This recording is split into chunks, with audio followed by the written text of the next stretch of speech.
Stanley knew the office layout like the back of his hand. It was only a matter of time before he found the others, wherever they were. Just a matter of time.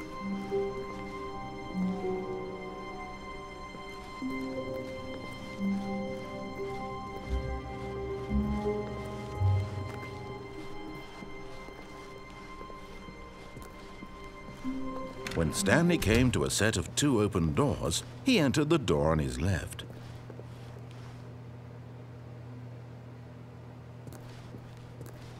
This was not the correct way to the meeting room, and Stanley knew it perfectly well. Perhaps he wanted to stop by the employee lounge first, just to admire it. Ah, yes, truly a room worth admiring. But eager to get back to business, Stanley took the first open door on his left. And so he detoured through the maintenance section, walked straight ahead to the opposite door, and got back on track.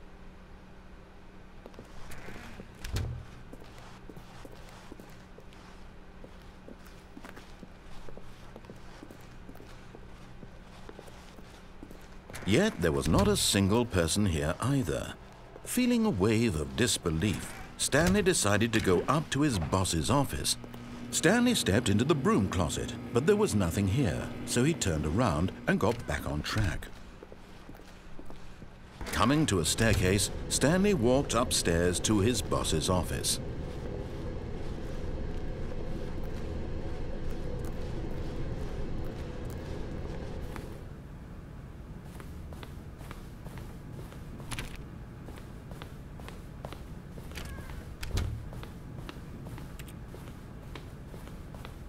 Stepping into his manager's office, Stanley was once again stunned to discover not an indication of any human life.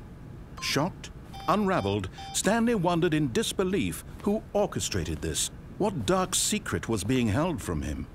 What he could not have known was that the keypad behind the boss's desk guarded the terrible truth that his boss had been keeping from him. And so the boss had assigned it an extra secret PIN number, 2845. But of course, Stanley couldn't possibly have known this. Yet incredibly, by simply pushing random buttons on the keypad, Stanley happened to input the correct code by sheer luck. Amazing. He stepped into the newly opened passageway.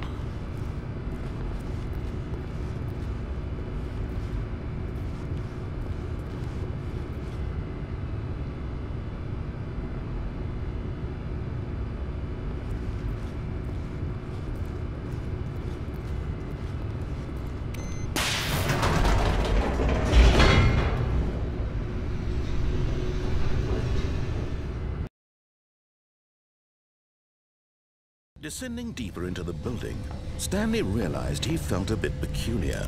It was a stirring of emotion in his chest, as though he felt more free to think for himself, to question the nature of his job. Why did he feel this now, when for years it had never occurred to him? This question would not go unanswered for long.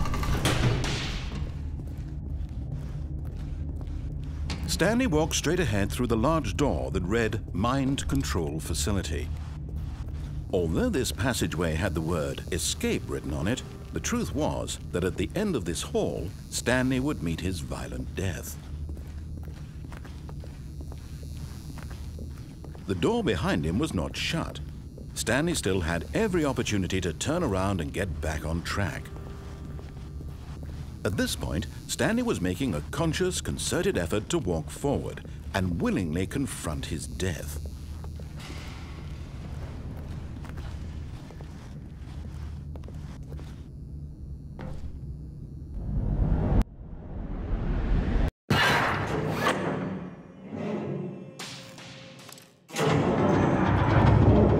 As the machine whirred into motion and Stanley was inched closer and closer to his demise, he reflected that his life had been of no consequence whatsoever.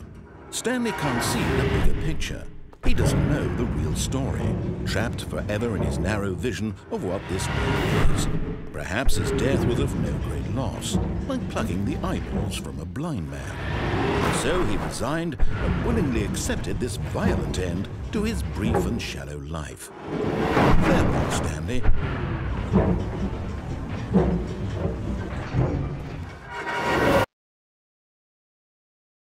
"Farewell, Stanley," cried the narrator, as Stanley was led helplessly into the enormous metal jaws. In a single visceral instant, Stanley was obliterated as the machine crushed every bone in his body, killing him instantly.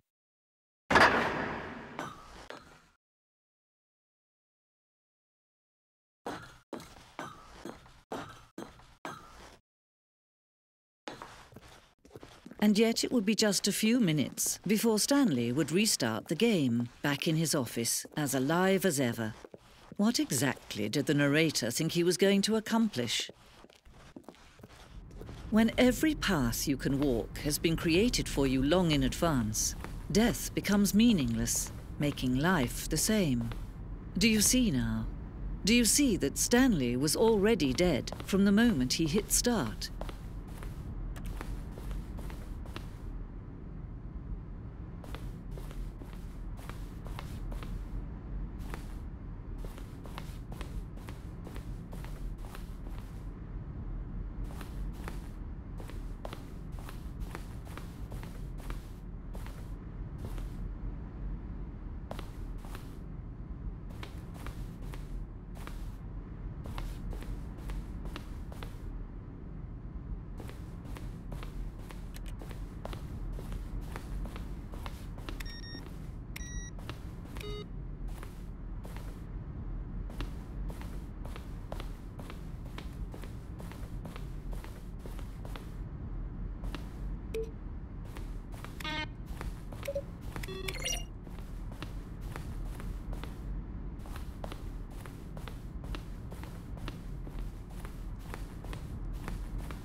That's her, Stanley.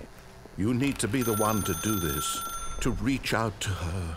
If you can truly place your faith in another, then pick up the phone.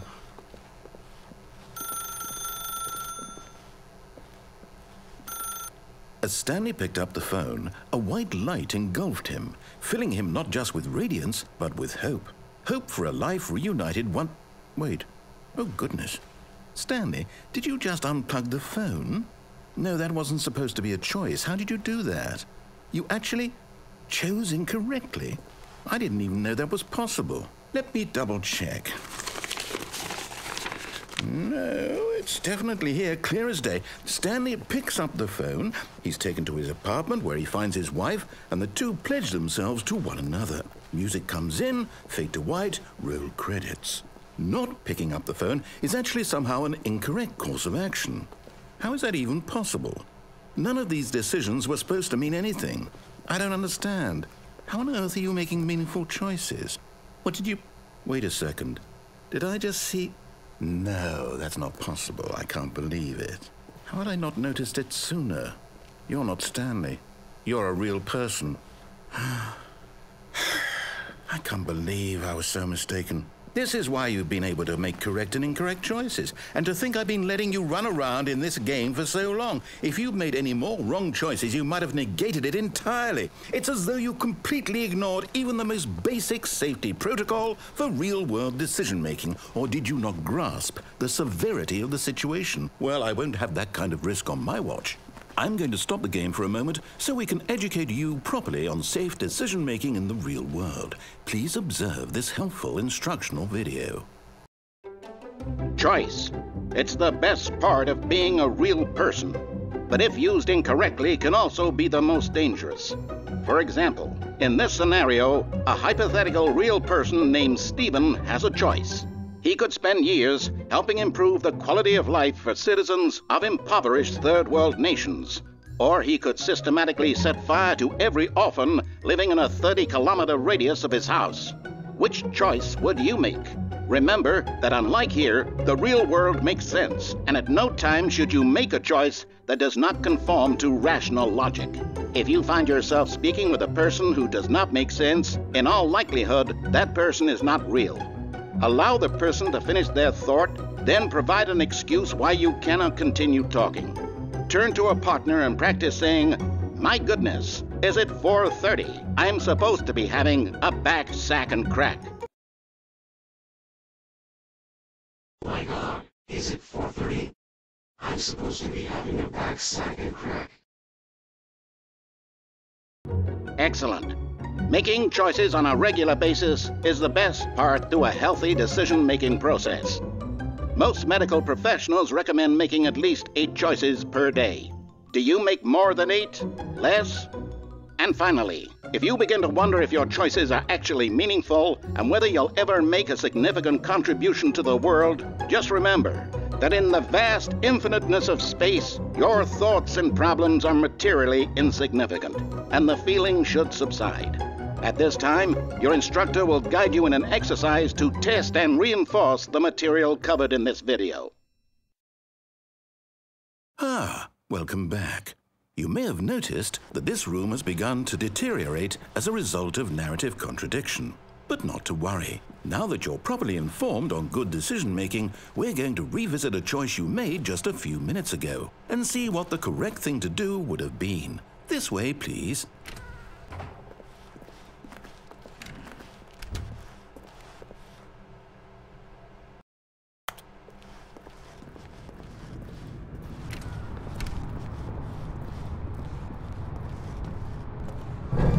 Now that we know your choices are meaningful, we can't have you jumping off the platform and dying.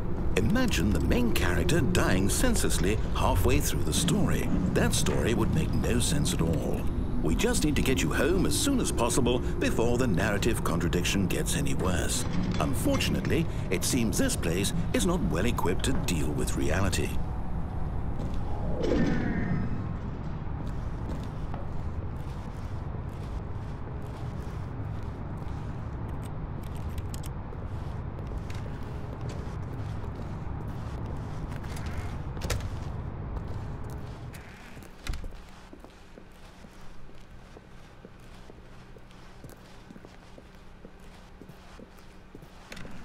Almost there. You'll take the door on the left, back to the correct ending, the story will have resolution once again, and you'll be home free in the real world.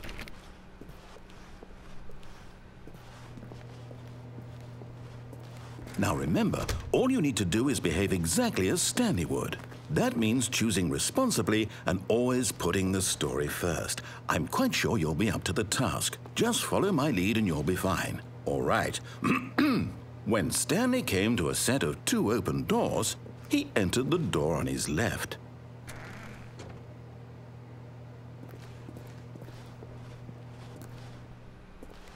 No! Why did you do that? Quickly, hurry back in the other direction. Perhaps we're not too late.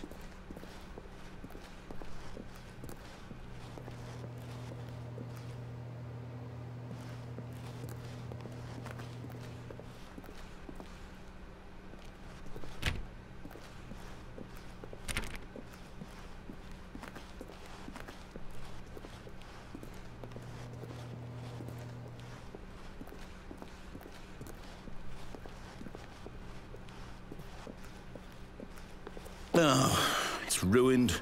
I can't believe, after everything we talked about, that my story, you've destroyed my work. Why? For what? What did you get out of that? What did you think was so special about seeing the game undone, left here like so much garbage? It's worthless now. And what am I supposed to do? Even if there were a way to continue, would it be worth it? To know that my story is now incorrect? How can I go back to that? I can't erase that knowledge. I'll have to live with it forever, reliving its impossibility forever. I couldn't live that way. Is it better to shut the game down entirely? To willingly destroy all of my work? I don't know. What's the answer? What do I do? What do I do? What do I... No, I have to. I have to shut the game down. I have to. I have to.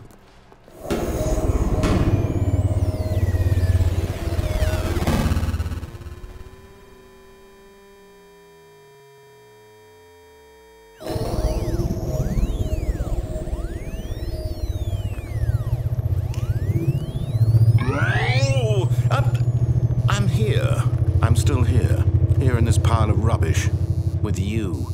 You, who thought you were so clever. Now look where we are. My entire game is destroyed. It was the only thing in the world that was mine, and you've run it into the ground. What, did you think that would be funny? You just had to see? Didn't I impress upon you how important it was to be like Stanley? He actually knows how to do what I tell him to. He understands that if I say to do something, there's a damn good reason for it. That thought hadn't even occurred to you, had it? That there's a world outside of you? You're a child. Oh, my story. If you'd just gone through the door on the left, you would have seen it. There was a whole underground facility. You would have destroyed it and been victorious. It would have been so perfect. I worked so hard on it. I tried so hard. Behave exactly as Stanley would. That means choosing responsibly and always putting the story first. I'm quite sure you'll be up to the task. Just follow my lead and you'll be fine. All right. When Stanley came to a set of 2 open doors, he entered the door on his left. No! Why did you do that? Quickly, hurry.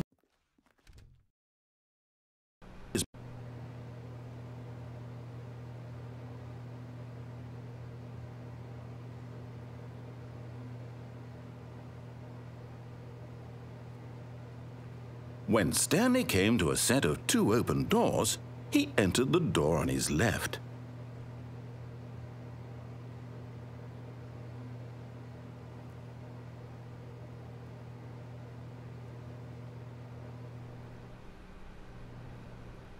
No! Why did you do that? Quickly, hurry.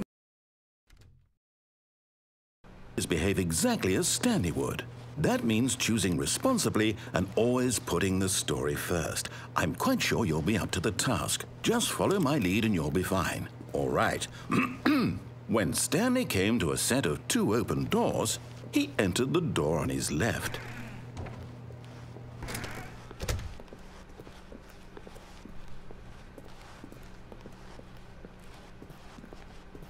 Yet there was not a single person here either. Feeling a wave of disbelief, Stanley decided to go up to his boss's office, hoping he might find an answer there. Coming to a staircase, Stanley walked upstairs to his boss's office.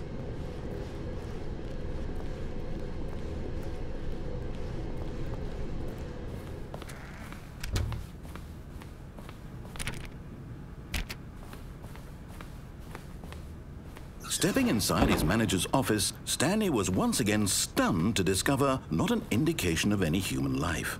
Shocked, unraveled, Stanley wondered in disbelief who orchestrated this, until he saw the door with a voice receiver next to it. Surely behind this door lay all the answers to his questions. And beyond all probability, he knew the passcode. He had seen it on his boss's computer just last week. Night Shark 115. Was this the code to open the door? Would it still work? There was only one way to find out. Stanley had been trained never to speak up, but now he would draw from within himself the courage to face the unknown. He drew a sharp breath and then spoke the code.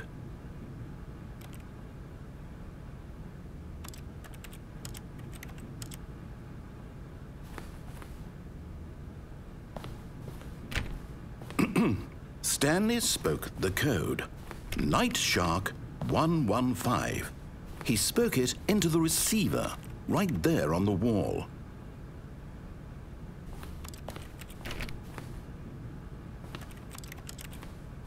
I'm sorry, is there a problem?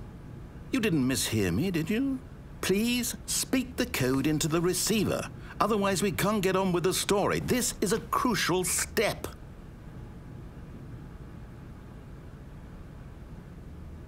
Okay, fine, you're not going to do it, but you know what? It's pretty humiliating to bring you this far, only for you to suddenly decide you have better things to do. I asked you for this one single thing, for your respect. The kind of respect Stanley shows for his choices. He knows what it means to take a story seriously. If you didn't want to see what I had to show you, then why did you come here? You had a choice, you know. You could have gone through the door on the right. You could have done whatever the hell you wanted over there. Why did you come this way? Speak. Say something to me. Explain yourself, you coward. When When Stanley came to a set of 2 open doors, he entered the door on his left. Stanley? Hello? Are you... Is everything okay? Stanley, please. I need you to make a choice. I need you to walk through the door. Are you listening to me? Can you hear me? Is everything all right? Stanley, this is important. The story needs you. It needs you to make a decision. It cannot exist without you. Do you understand me? Whatever choice you make is just fine. They're both correct. You cannot be wrong here. We can work together. I'll accept whatever you do. I simply need you to take that step forward, please. Choose. Do something. Anything. This is more important than you can ever know. I need this. The story needs it. So, you hear me? Are you there? Are you listening to this? Stanley, are you there? Okay. It's okay, I can wait. You need time to decide. Time to make sure your choice is correct. That is the best choice. That's all right. I'll wait for you to decide what's the right thing to do. Take as much time as you need.